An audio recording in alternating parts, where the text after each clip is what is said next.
our topic is, should the amount of contact in sport dictate how much athletes make? So they're arguing that... Our argument is that the NHL, since they have more contact in their sport, that they should get paid more because of higher injuries and stuff like that.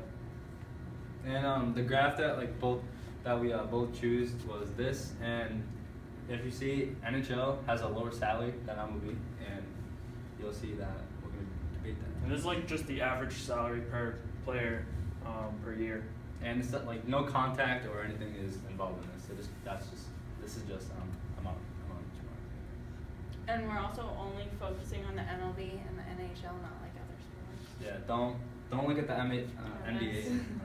Just look at it.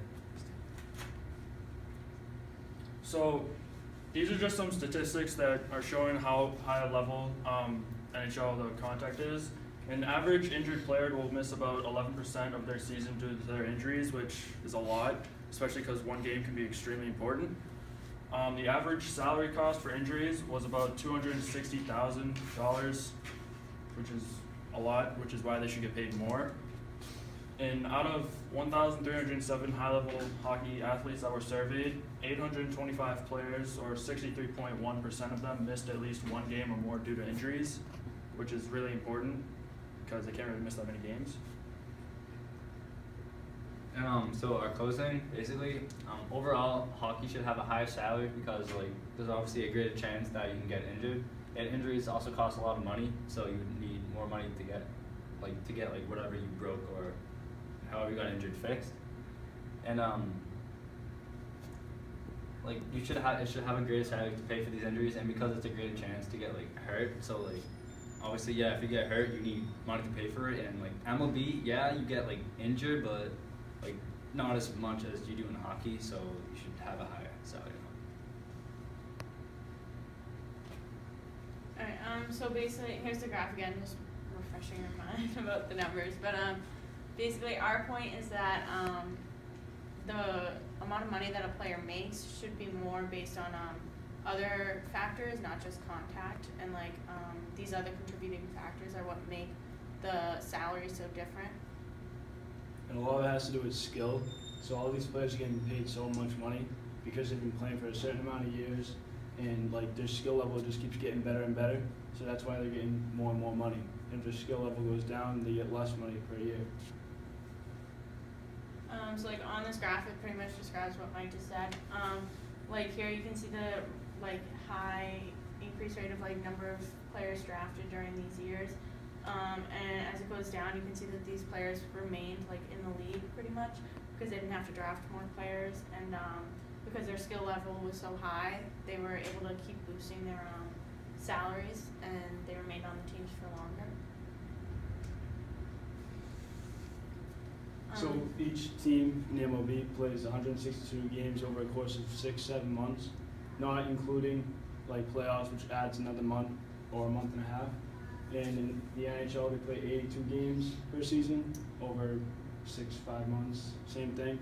But in the NHL, they have a lot of gaps in between games, but in the MLB, they're playing every day.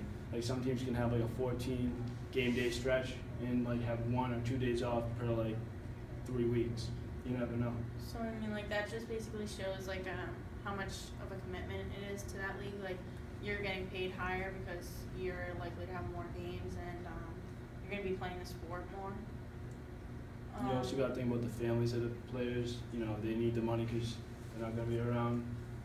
So also another thing to consider was the fact that most MLB players have a lot longer contracts than players in the NHL, and they're more likely to be part of the team for a long time, which allows them to increase their salary rate.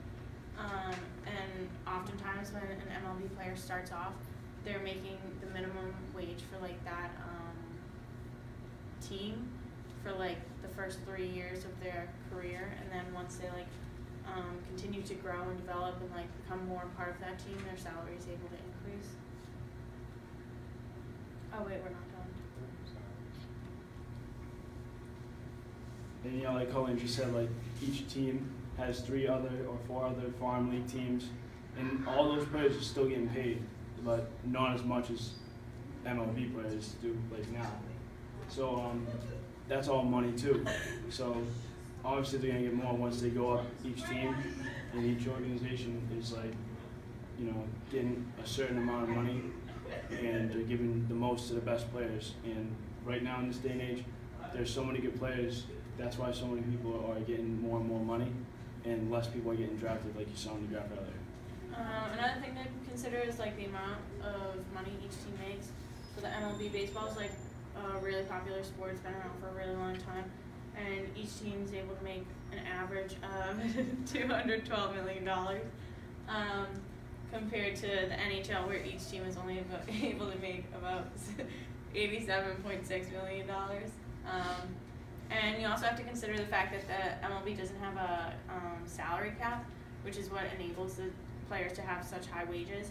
And this is due to their strong union, and they went on strike a couple of years ago. And yeah, so that's why we believe that player salary should be based more upon like other contributing factors in the leagues themselves compared to just contact.